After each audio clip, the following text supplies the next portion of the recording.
Good morning, all, and yeah, welcome to this latest Clean Air Zone webinar, which we're running here at the Greater Birmingham Chambers of Commerce in conjunction with Birmingham City Council. We've been working together now for years and years on this, is how it feels, and I think gone through the various different phases with the Clean Air Zone, from the being an idea and from our perspective working with the council to feed in concerns and issues that businesses had and to help shape the overall package around the Clean Air Zone. And then obviously now we're moving into different phases with it going live on the 1st of June. It's very much making sure that the businesses are ready, are prepared, and can sort of plan effectively. And that's what today's session is all about, creating travel plans for your workplace. So we're going to hear from an array of colleagues shortly, and then we will open it up in the second half of the session for a Q&A, and I promise you that we will finish at 11 o'clock and get everybody away. We are recording this, and we will look to sort of push it out via various comms channels afterwards as well, if you want to watch back, or if encourage others to do so. But I'll just do a quick sort of canter through those colleagues who are with me today, and we're going to be hearing from, starting off shortly with Steve Arnold, who's the head of the Clean Air Zone at Birmingham City Council. Then we're going to hear from Ed Shelley, who's a Sustainable Travel Officer at the University of Birmingham. Then moving over to National Express, where I'm delighted we've got Ali Bell, who's the Director of Comms for National Express Bus, and a long-time supporter of the Chamber, and her colleague Paddy Bevan, who's the Head of Sales at National Express, will be giving their sort of take on how they've implemented travel plans. And then we'll open it up to the Q&A, and also got Mel Cannell from Birmingham City Council to join us with anything that Stephen can't answer, which I can't believe there is anything around the CAS, to be honest. But and as I say, please do engage and get your thoughts and questions in the chat. We'll try to answer as many as possible, but if we don't because of time, then and any are outstanding, we'll look to sort of pick those up offline as well. And this is part of that ongoing series, so it's not a one and done, but what we want is as much engagement from businesses as possible. So I think that's enough preamble from me. So Steve, do you want to sort of kick off proceedings? And I think you're sort of going to give that overview, aren't you, of workplace travel planning, and maybe touching on ModeShift Stars and how you can use that as well. I am, Paul. Thanks for that. And so I'm in time-honoured fashion. Well, it feels like time-honoured fashion now. I will share my screen, or attempt to share my screen. The gods of technology will shine upon me, hopefully. Here we go. So hopefully everybody can see that presentation. So I'll just go into presentation mode just to make it a bit easier. So thank you very much, everybody, for joining.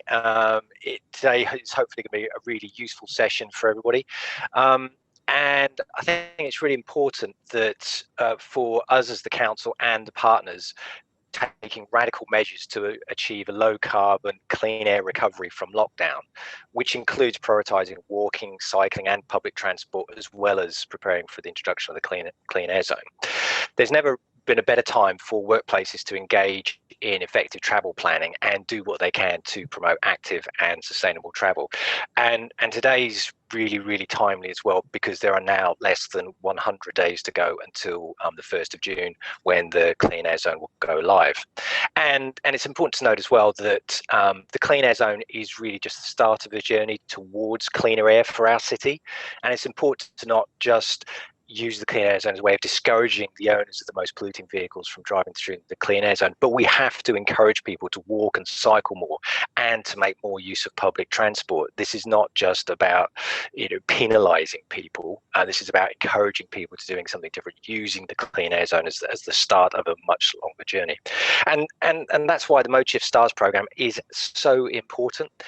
So during this session, what we want to do is try and give you an overview of what a travel plan is, the benefits of having one, and the support we can offer your workplace through ModeShift Stars.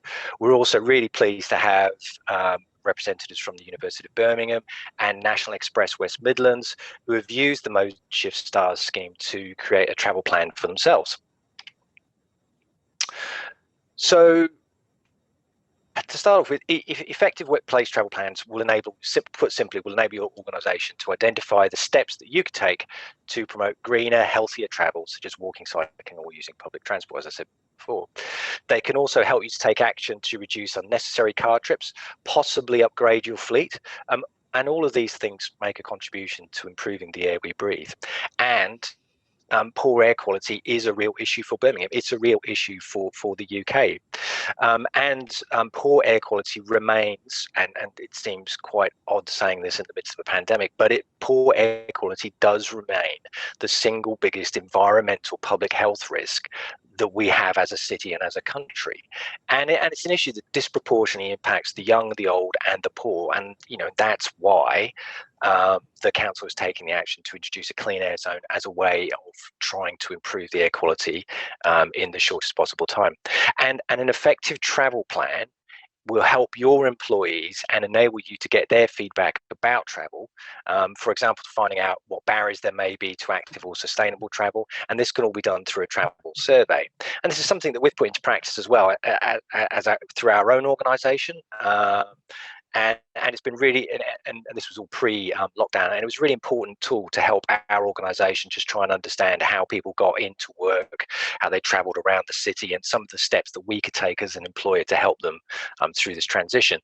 Importantly, the travel plan will enable you to then, as I say, create an action plan, and that could be a package of measures which will enable you to support your staff and customers with greener, healthier travel choices.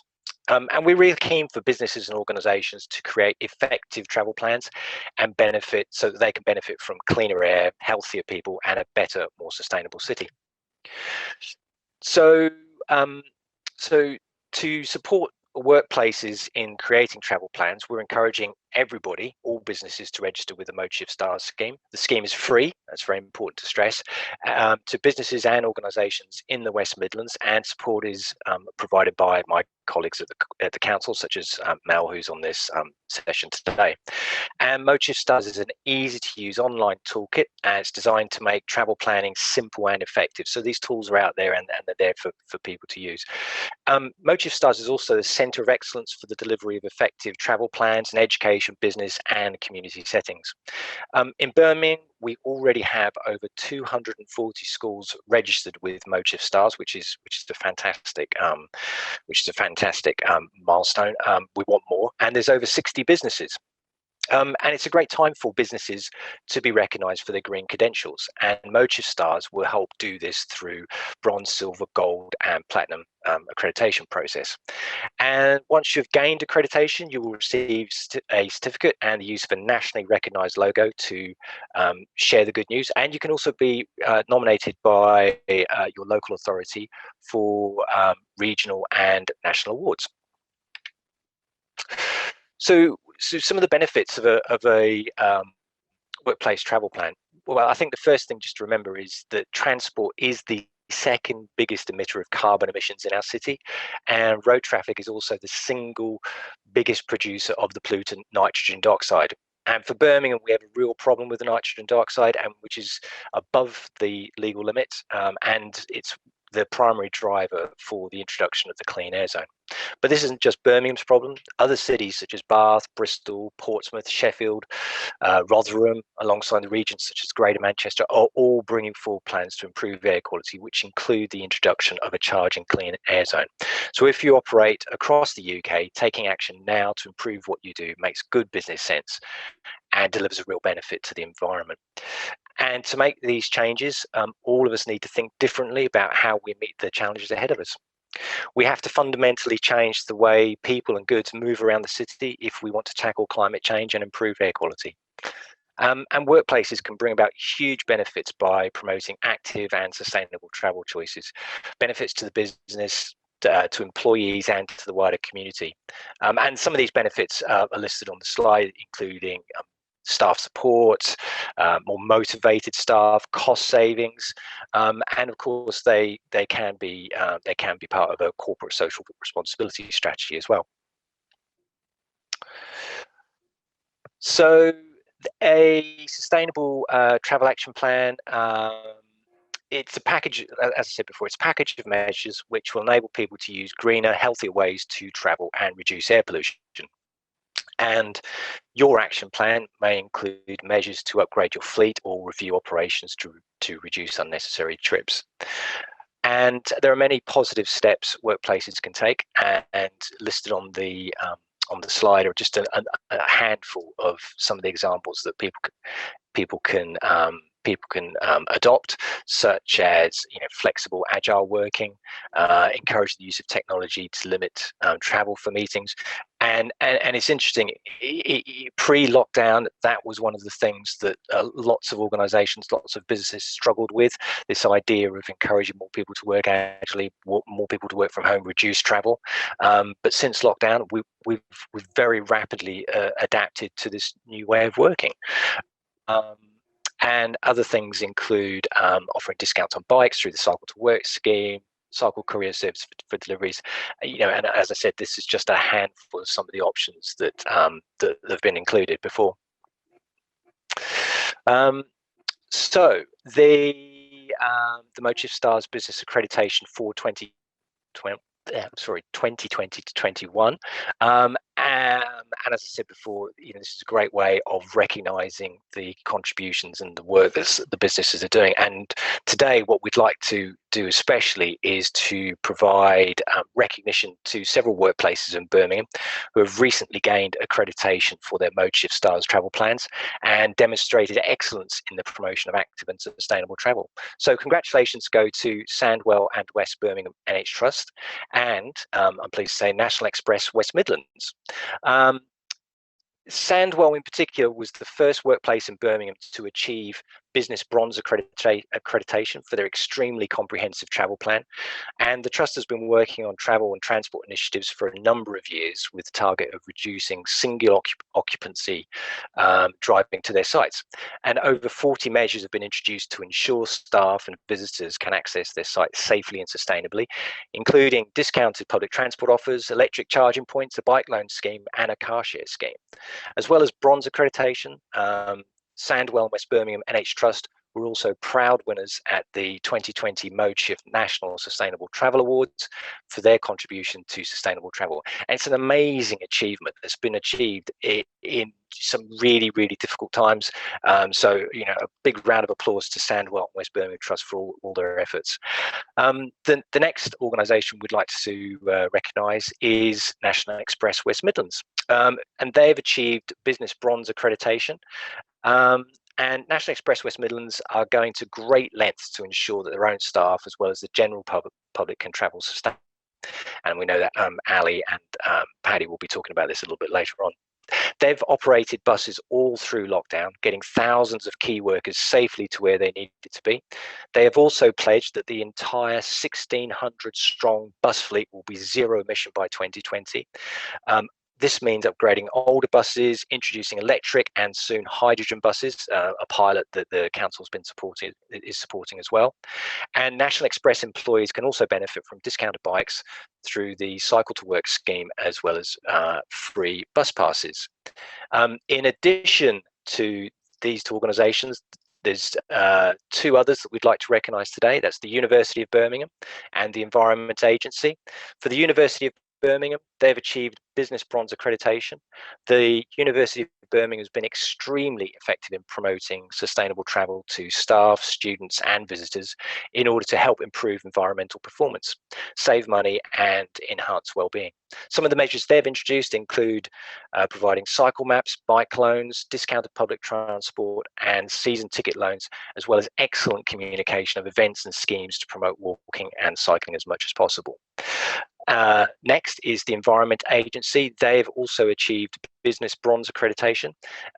They've recently relocated their Midlands office to Birmingham, and the Environment Agency, as part of this move, were keen to use their travel plan to support staff with sustainable travel choices. Cycle storage facilities have been increased at the site, and staff are being kept fully informed about the launch of Birmingham's Clean Air Zone. And once travel restrictions are eased, doctor bike sessions and cycle training sessions are also planned.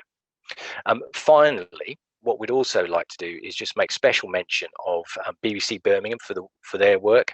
They're just about to submit their travel plan for bronze accreditation, but we thought that some of the efforts that they've been undertaking in this area just just deserve a special mention.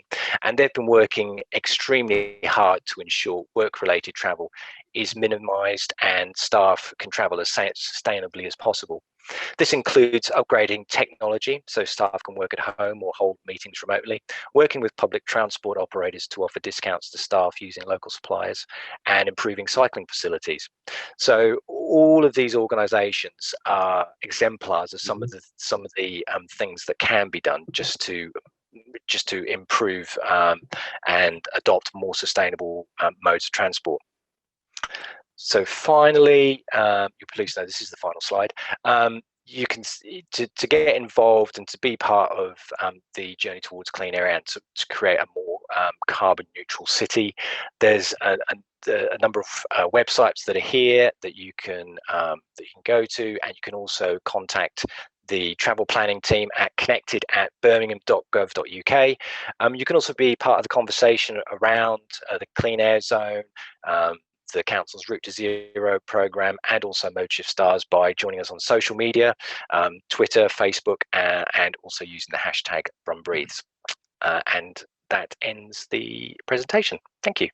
Thank you, Steve. And it was remiss of me actually not to say we're also joined by Nick Butler from ModeShift Stars as well. So some questions come through around, sorry, Nick, around that in particular, then Nick is here as well, but you've got the contact details there to find out more. And it is a perfect time, isn't it? You know, what we've all been through over the last year, everything's changed, everything's been thrown up in the air. People have got used to new habits, new routines, etc. And so when we think about travel planning, we think about all of what used to be and the sort of the gridlock that we had here in the cities. It's that perfect time for businesses to be reimagining that and talking to their workforce if they're not doing it already. And let's now hear then from some award winners, and congratulations to everyone who Steve highlighted there. But Ed, I'm going to come to you first, and from the University of Birmingham's perspective. So congratulations on the accreditation, and give us your sort of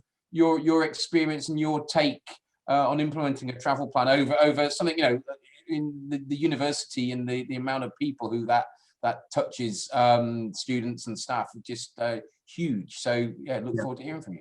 For sure, yes. So I'll just start showing my screen, but a little bit about me. So I'm Ed. I'm the Sustainable Travel Officer at the University of Birmingham. My role is a simple one, but also a difficult one, as we were sharing, and it simply is, in a nutshell, to reduce solo car use to the university, and to enable and encourage students and staff to take more sustainable modes of transport. That's particularly for commuting, but also my role touches business travel, and I work with colleagues very closely who manage our fleet, which is 40% electric, and we also have one hydrogen vehicle. So a really leading fleet, if that's particularly of interest for your company. Now, we've used ModeShift Stars. It's been a really great tool, and I want to share with you some of the principles I've used for my travel planning, and my colleagues and predecessors have used as well. Why do we do it at the university? Well, first of all, you know, there are obvious benefits for staff well-being, mental, physical. Second of all, it's good for their wallets. There are clear financial advantages to sustainable travel.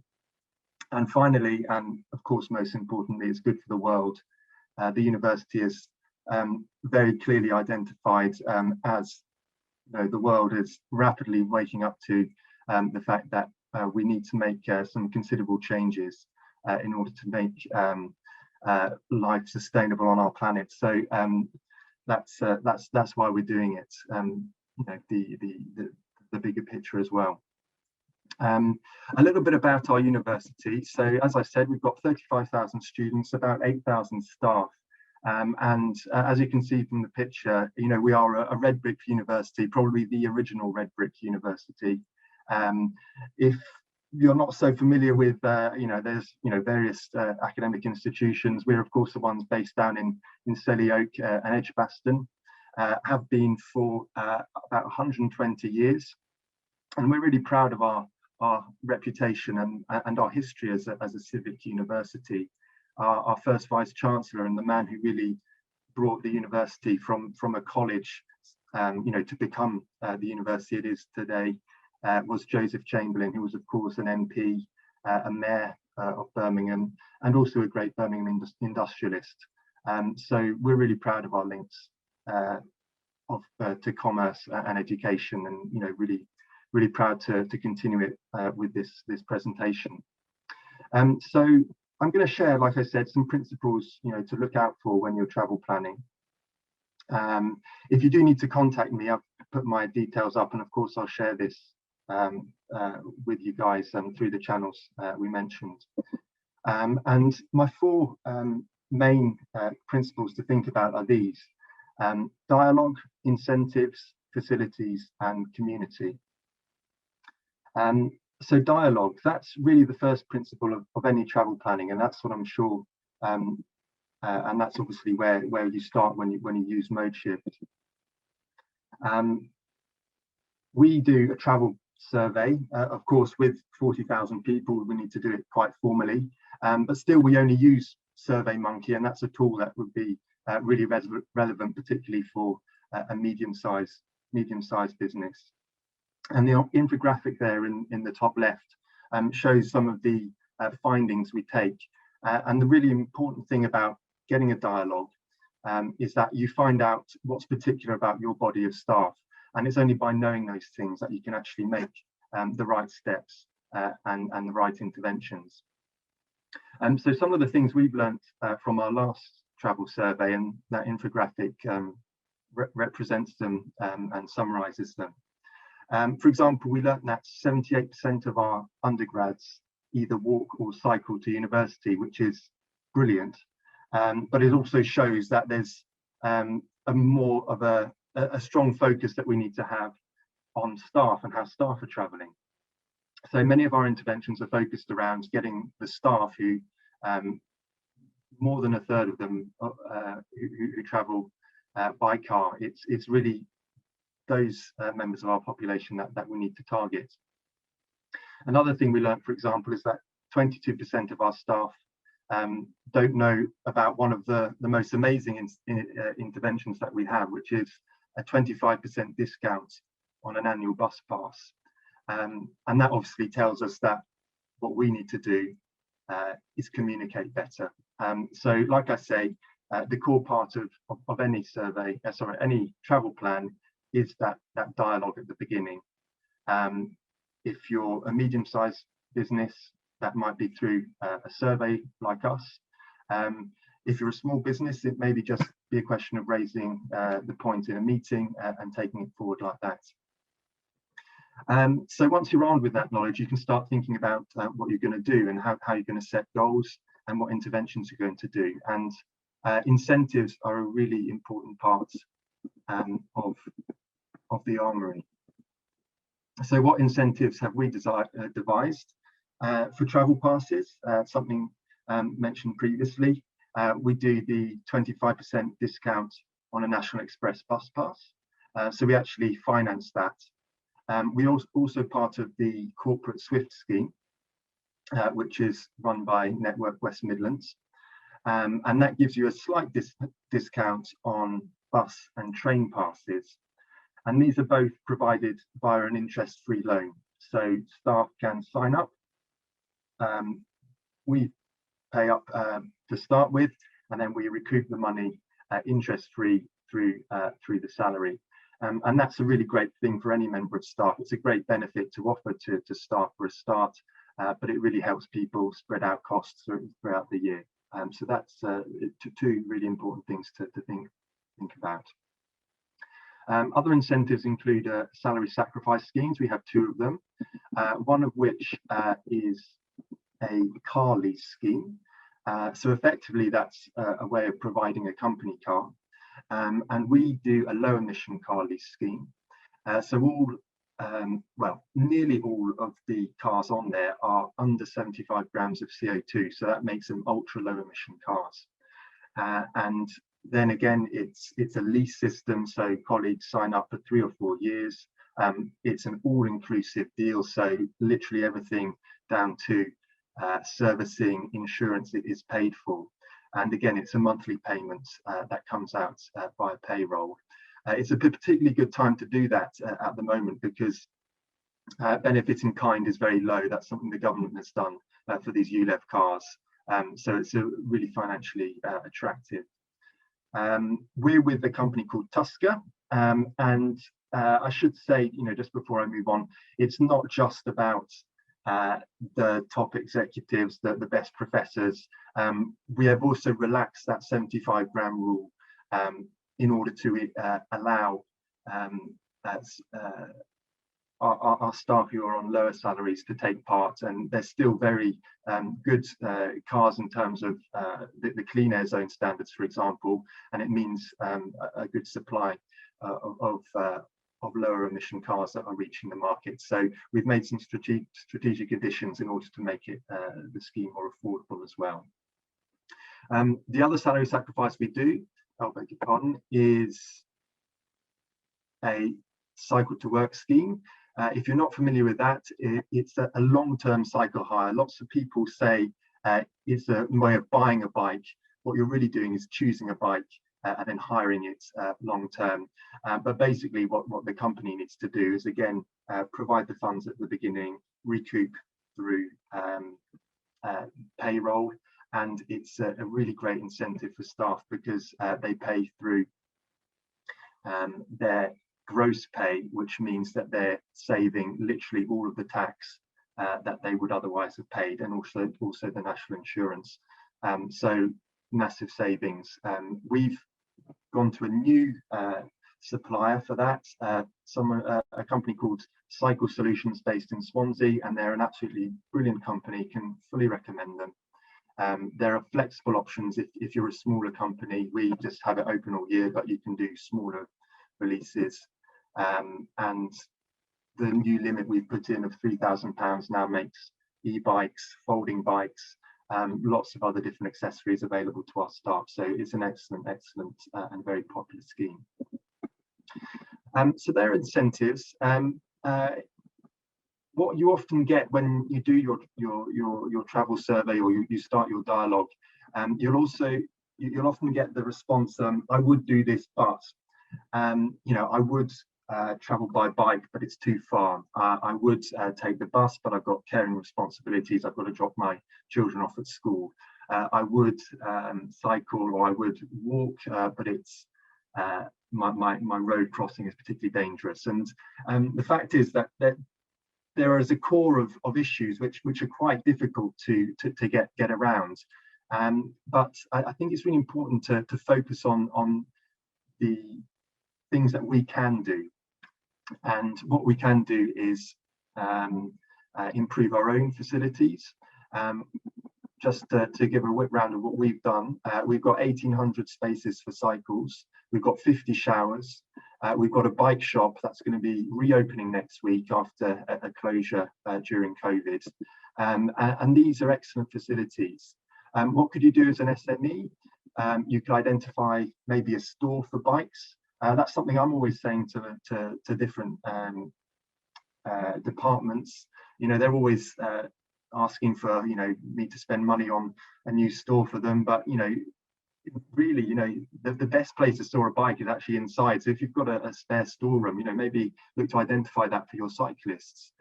Park Your Bike is a scheme that the council have run last year. I got 3 cycle hoops through that, and I'm only a small operator as well. I'm a team of 1, so even those small amount of cycle racks made a massive difference, and I'm sure they would for a small or medium-sized business too. You could even just buy a rail and a few coat hangers from Argos, and that could be an option for drying clothes for cyclists. So it's really important just to think about what practical steps. And again, going back to dialogue, people who cycle, people who want to walk will be able to tell you what they'll need. Finally, and I know we're pressing, so I'll try to keep this brief, but it's really important to develop a sense of community.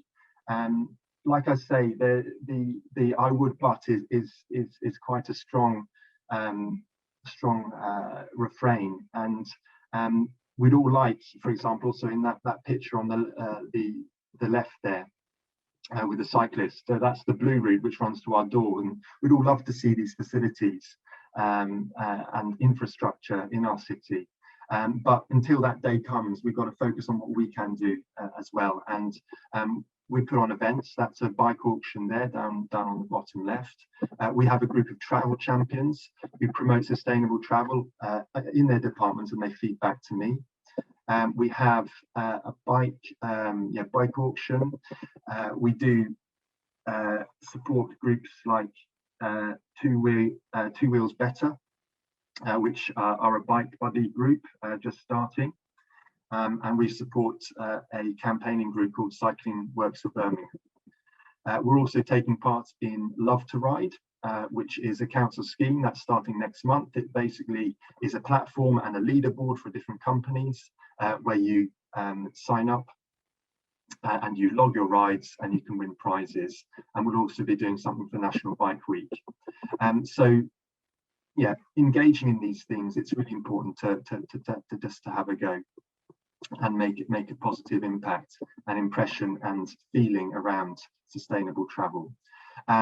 There's always stuff that we can do, and I think that's, you know, something I want to do better. And COVID has been a challenge, but my targets for this year are going to be to think about maybe setting up a cycle club for lunchtime cycling, and for welcoming students back in September time, looking at walking tours and making the idea that the campus and the local area is a place we can explore on foot.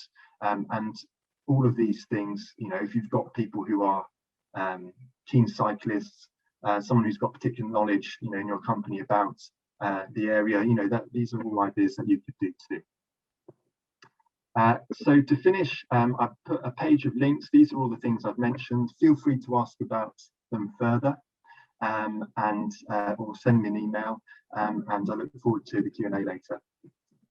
Thank you, Ed, for that. And like we mentioned, we will, we're recording this, we will be pushing the recording out, so there's any sort of access there or things you want to find, then you will be able to get that subsequently. There was one question, Ed, that it's coming from Mandy from St. Basil's. Just a quick answer, if you would. Just you mentioned park your bike, the sort of cheap bike racks. Could you just maybe give Mandy a little bit more detail on that, or where she could go to find out more information? Oh, you're just on mute, sorry.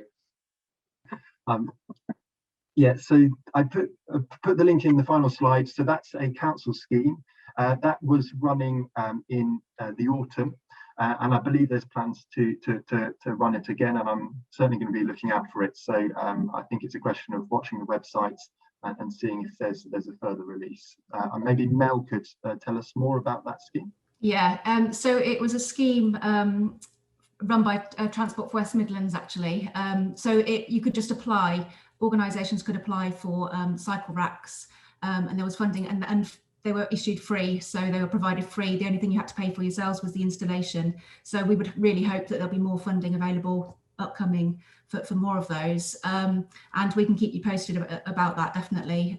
So we'll keep you informed, definitely, about any more funding that's similar to that. Thanks, Matt. And I think an important comment in the chat as well around ModeShift, and is that if you're here, your business, you're located in the West Midlands, then there is no fee to tap into the service there. Nick's put a note in there, but I think that's important that if you're outside, there can be some small costs or charges, but actually this is a service which is being funded. So, you know, it's a great tool. Ed's captured a lot of the levers that organisations can sort of pull to get some sort of proper change in habits and around this agenda. We said it's a perfect time in many ways. And what I just want to do now, before we sort of wrap up with a Q&A, is to come to Ali and Paddy from National Express. And as Steve said at the start, really, NX have been exemplars around the sort of sustainable travel, sort of really practicing what they preach and leading by examples and linking up with a whole host of different organizations in partnerships to enable some real sort of change here. But Ali, do you want to sort of give us a bit of a walk through in how people can think about creating some travel plans for themselves, and obviously linking in with National Express? Sure, thanks, Paul. So yeah, as National Express, we operate about 90% of all the buses across the West Midlands, so that includes Birmingham. So the big grey, beautiful buses that you see are ours, and the red buses are probably ours as well. So obviously we have a lot of skin in this game, and we have to, you know, not only deliver for our own staff, but kind of everybody else's staff as well. So as Paul says, we've been working with the Chamber and the Council on this for years and years to make sure that we're ready, because as Ed says, you know, I would, but the buses are not good enough, or they're not regular enough, or they're not reliable enough. We've been spending the last 5 years trying to make sure that when the Clean Air Zone comes, we are ready, and we don't suddenly go, oh, better get our buses ready. So this is what we've been doing. Next slide, please. The year before last, we bought our last diesel bus. She's called Janet, and she lives in Coventry, so she's tootling around Coventry probably today, but everything we buy from now on will be zero emissions, so that means electric or hydrogen, and we have said that the entire fleet, like Steve said, which is 1,600 buses, will be zero emissions by 2030. Which is quite a thing to do. So we can't just buy easy diesel buses now, we have to buy something else. Also, we obviously operate the national coach fleet. The white coaches, they're going to be zero emission by 2035, which is probably even more difficult because there's not really many electric coaches, or there's no hydrogen coaches on the market yet. So we've really nailed our colours to the mast and made sure that we've said it all publicly, so we have to hold ourselves to it now. But even if you see one of the older kind of red buses tootling around, that is probably zero, well, nearly zero emission as well, because we have taken out the old exhausts, we've fitted them all with new exhausts, which kind of trap and kind of burn all the nitrogen oxide gases and keep it as kind of ash in a box, which you then kind of empty, so the NOx is not going into the air and polluting people's lungs. So we've been retrofitting those for quite a few years now. We've got a huge retrofitting programme in a garage in Birmingham. And so most of the older buses now, even if they look old, they've got brand new exhaust systems, and they're not legally zero, but the emissions are, you know, we've tested them, and the emissions that come out of them are cleaner than some of the air that goes into them, especially in Digbeth. We've already got 29 electric vehicles in service, some of them in Coventry, but some of them do the route between Birmingham, Hall Green and Solihull. And Birmingham City Council have bought 20 hydrogen double-deckers, and we will be running them for them when they arrive quite soon, actually, in spring this year. So that's very exciting. So what we're planning to do is kind of test. There's different pros and cons between electric buses and hydrogen buses, and once we've got them both running, we'll be able to see, you know, horses for courses, which ones are better for which routes, which ones are better for which services, which terrains. You know, part of Black Country is very hilly, so we envisage that the fleet ultimately will be mixed electric and hydrogen. Next slide, please. So we have been doing a lot of work behind the scenes, especially with TfWM, Transport for West Midlands, and the council, to put a plan together so that when people do want to go to work by bus, that it's much easier.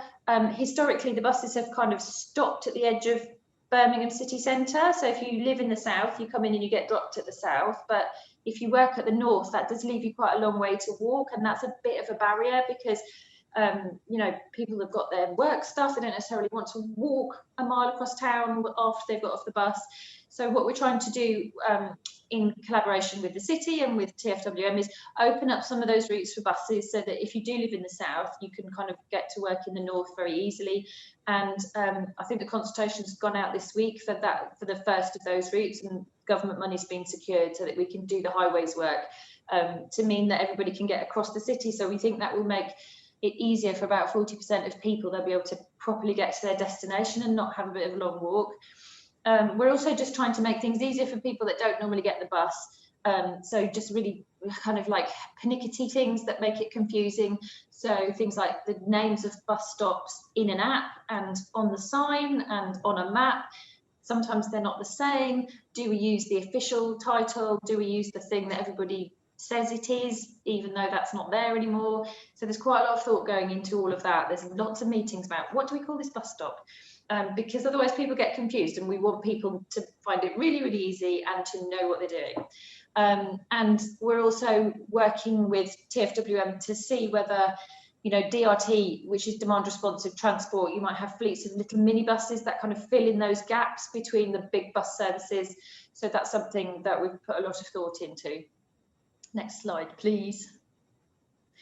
So this is quite interesting. So we have, in the West Midlands, we have kept our fares low for at least 4 years now, and the day saver costs the same now as it did in 2013. We've also promised that if we're eligible for the job retention bonus that firms are getting through COVID, that we'll put that into reducing bus fares, because we think that's the way to encourage people to get onto the bus. You know, if it's cheap and if it's easy, we think that's two massive barriers.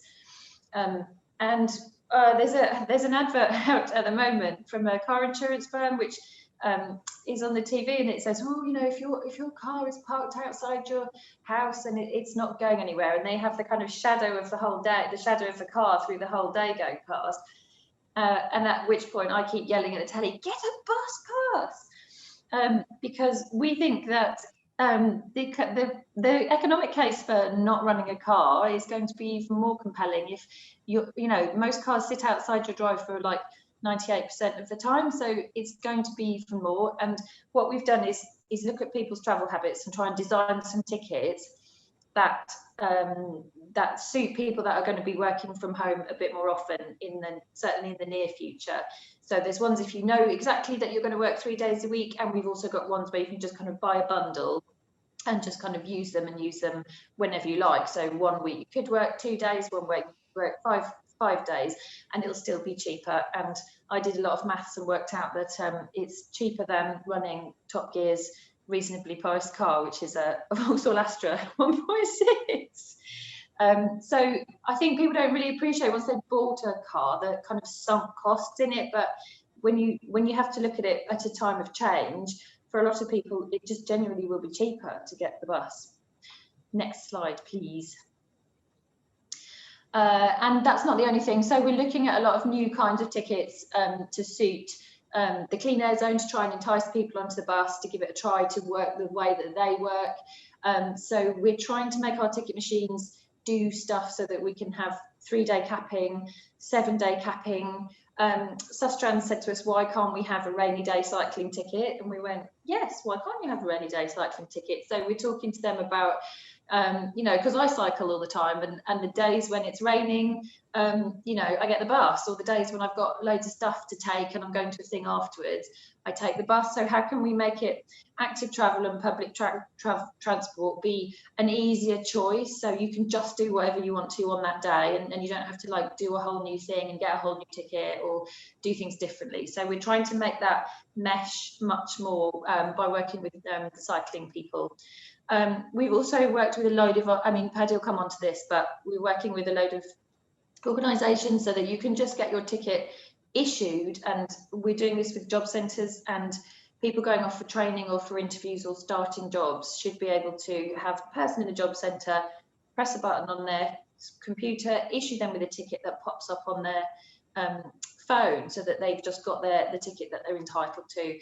And hopefully by the end of this year, we should be able to show people some mobility as a service, which is kind of like what they call one app to rule them all. So you should be able to, this is Berlin, you should be able to have an app on your phone that you can get a bus ticket, a tram ticket, a train ticket, you can, you know, rent the cycle, you can use the e-scooters, and you can just kind of do all that, find out where you want to go, find out how you want to go, book your ticket, job done, one app. So that's the plan. Apparently it's not as easy as it sounds, but we're working on it. And I think that's me. And I think it's Paddy now to talk about actual workplace stuff. Thanks, Ali. Thanks, Ali. So thank you for the invite. For those who don't know me, I'm Paddy Bevan, and I've been asked to give a brief overview of our ModeShift accreditation journey and offer a few ways in which National Express West Midlands can help with your travel planning. So look, we're all too aware, we spoke about it, that pollution is killing people. I make it my mission to position public transport as part of the solution to make the West Midlands a cleaner, healthier place to live and to ease the strain on the health system. I've been employed as the head of sales for 2 years, and I've spent so much time talking to business leaders about the benefits of shifting from car to bus. We all know that bus travel is far better for the environment than sitting in cars, and walking between bus stops releases endorphins, which in turn make us feel good and helps us stay fit and healthy. But looking at the amount of cars in our car park at work, I realised that I hadn't been talking to our teams within NX and questioned whether we were practicing what I preach. So I made contact with Melanie Connell, who walked me through the process to achieving ModeShift accreditation, and also introduced me to Park That Bike scheme, where we applied for some free cycle storage solutions, as we've already discussed, and that complemented our cycle to work scheme. We also created a staff travel survey, allowing me to put positive actions against meaningful insight to support our travel plan. One of the key messages that came through was that our staff did not know what impact the Clean Air Zone would have on them personally, and did not know about the exemptions and what could be applied for. I want to say a big thank you to both Peter Edwards and Gemma Callow from the Brum Breeds team, who provided a webinar, taking the time to explain the impact and answer questions that our teams had. We shared that recording via a business brief for those who could not attend the call. I'm really pleased to say, obviously, we've achieved the bronze accreditation, and we're going to start working towards our silver. And go to the next slide, please. We have worked with businesses for many years, offering the season ticket loan scheme. Although fantastic and offers great discounted travel for all staff within the organisation, it was unfortunately very admin labour intensive for both our business and the businesses we support. And it was very restrictive in the fact that people could only purchase tickets within specific time windows, for example, every 3 months. So we've created a workplace bus portal, which is a great asset to complement your travel planning. The workplace portals, which is essentially a dedicated microsite, will provide you and your teams with bus travel information. This will include updates on what we're doing to keep people safe, offer maps to signpost bus stop locations near your business and timetable information, and will also provide a wide selection of workplace discounted flexible ticket options to help you create a sustainable commute for your workforce. We'll go to the next slide, please. So my team currently work with over 600 organisations throughout the West Midlands. We're currently going through a process of transitioning businesses from the season ticket loan to the portal, and also provide new place portals to businesses who wish to partner with us. We offer the portal build as a free service, but we do expect that you engage with us to proactively drive communications to support ModeShift.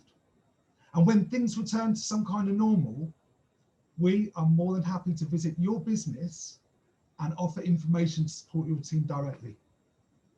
So I'll leave my details at the end, but please feel free to get in touch with me or any of my team and Ali if you would like to know more, or if I can be any help in supporting your travel plans.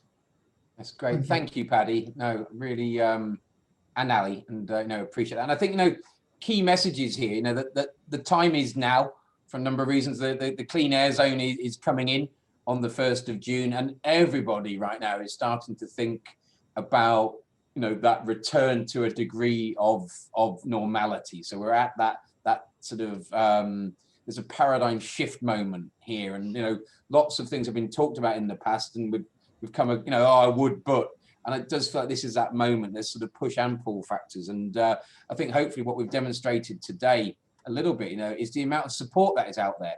There's an awful lot of support from Birmingham City Council, a lot of those initiatives, certainly the wider sort of combined authority as well. National Express, just a brilliant example of a firm with sort of deep roots here in the region, who aren't just doing it themselves, but as we've just heard, are keen to engage and to support and find ways to help. And the wider community, as Ed sort of demonstrated and talked about, you know, people want to share where their best practice, and certainly the chamber here as well, and doing what we do of trying to be that link. We're trying to live it ourselves, but also make sure that businesses are informed. And if you want to find out more, that we can help to signpost you and make that happen, so that ultimately everyone is as well prepared as possible for the future. And you only have to look at the wider national agenda news that say Jaguar, you know, announced last week about their fleet being all electric by 2025. This is where we are going, but it's happening now. So if you're not engaging, if you're watching, then I assume you are, or starting to, then there's no time like the present. We've only got a few minutes left for questions. There's been some really, really good questions. And what I promise we will do is capture those we don't get to answer, feed them back to our panelists, and come back to you afterwards. There were two which caught my eye, which will probably be more for Steve and Mel to start with. But just sort of one, which is, do you plan on having any discounted parking for zero emission vehicles within the CAS to help encourage the take up of zero emission vehicles? And then there was another a great question from Kevin, who said that a lot of the discussion maybe is sort of centered on people who live close to the workplace, where they can walk or cycle or work in an office type job where they could work remotely, or who work standard sort of social hours. What's the plan for businesses in the nighttime economy and the events industry, who we know have been through hell in the past year, but when that's back up and running, you know, where staff have to travel when public transport may not be operating, or it doesn't feel safe, and people live too far away to walk or cycle. So there's a couple of prongs there. I don't know if the first one, if Stephen or Mel want to answer, maybe the second one, we'll let the panel sort of wade in. Stephen. Yeah, thanks, Paul. I'll take the first one. So yeah, I mean, it's a really interesting point, isn't it, about the adoption of more EV vehicles, and as an organisation, as the council, we've already got around, I think it's around about 30 electric vehicle charging points around the city, and I'll be brutally honest that they were originally rolled out in a fairly scattergun approach. But what we're working on at the moment is actually a much more thoughtful deployment of around about 400 additional charging points, fast and rapid charging points. And due to the funding that's being provided for those will be primarily geared towards the taxi community, encouraging change within the Hackney carriage community. But at the moment, I think there's around about 12 licensed electric Hackney carriages. So those charging points will also be for public use. So for us, we think that actually providing those charging points for electric vehicles is actually more of an incentive than discounted parking. That's not to say that you know, we're never going to say never, but we think that actually providing that much more robust network of charging points, we think that's a greater incentive. And we also have to be realistic here as well, in that, you know, the government has itself said that from 2030 there will be no new sales, there'll be no sales of new diesel or petrol vehicles, so the market will adjust. It's just going to take a little bit longer. Thanks, Stephen. And did anyone want to sort of come in on the second question? Ali, yes, we've touched on before, isn't it? But yeah, give us your take on that. Is this Kevin's question about the late night economy? Yes, good question, Kevin. I think we're always really interested to know which customers we're missing. So I think any information that we can get via the council or the chamber or the bid or something, if people can give us more information about, you know, what we think are those peak times, what is your shift time, what time does all the nightclubs finish, how many people do we think, do you know vaguely where they're going? I think all this travel planning, if you do these ModeShift travel planning and you can give us any information, if we think there's customers out there that we should be taking on the bus, we will definitely look into it. I mean, I can't necessarily promise that, you know, there'll be a 3 o'clock service, but if there's a lot of people that are leaving a certain, you know, say, you know, the gay quarter and the nightclubs at a certain time that we should be looking at, we will definitely look into it. So the more information you can give us, the more we can make the case to say, oh, you know, we could extend this service, we could bring that in, you know, we have done that. We did that on the 11th. Somebody wrote in and said, can we have an early morning, a 6:30 Sunday service? And we looked into it and we thought, oh, this is quite a lot of people. So we put one on. So tell us. That collaborative approach, isn't it? We're going to have to fix this sort of together and make those changes. A couple of really quick sort of questions I'll try to cover before we run out of time. Clive Stone's popped a question in here where he's talking about the Birmingham Hebrew Synagogue, which is in the CAS, and just sort of says many individuals who go can't walk well, public transport's difficult, and they cannot afford to change their cars, which don't meet the CAS requirements. And obviously makes the point that extends to other places of worship or charity organisations.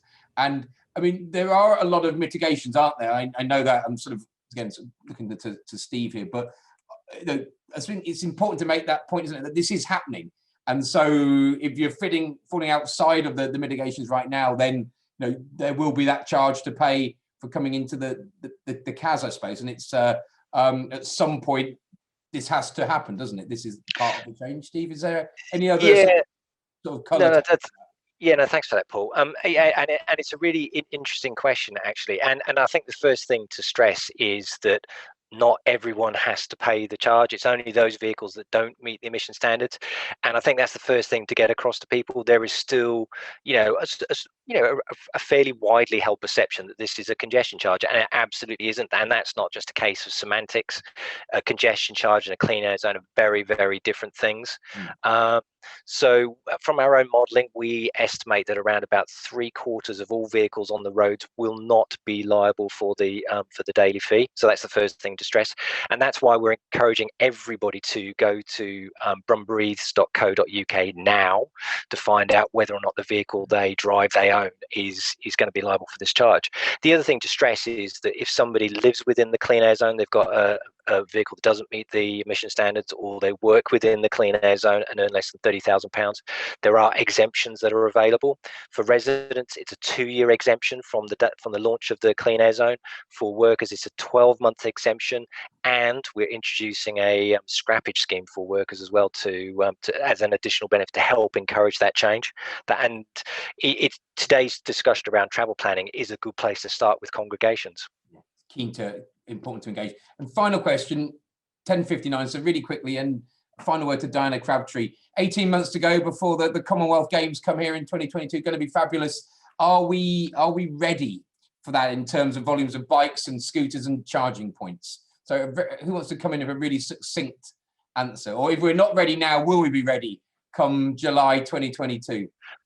Okay, I think I'll take that one. So I think the short answer is yes. Excellent. Well, look, I think that's good, positive feedback for you there, Dana. As I said, we promised we'd finish at 11 because I know everyone's got really, really busy schedules. There's a ton of information in there. We want to thank all of our panelists for joining and contributing.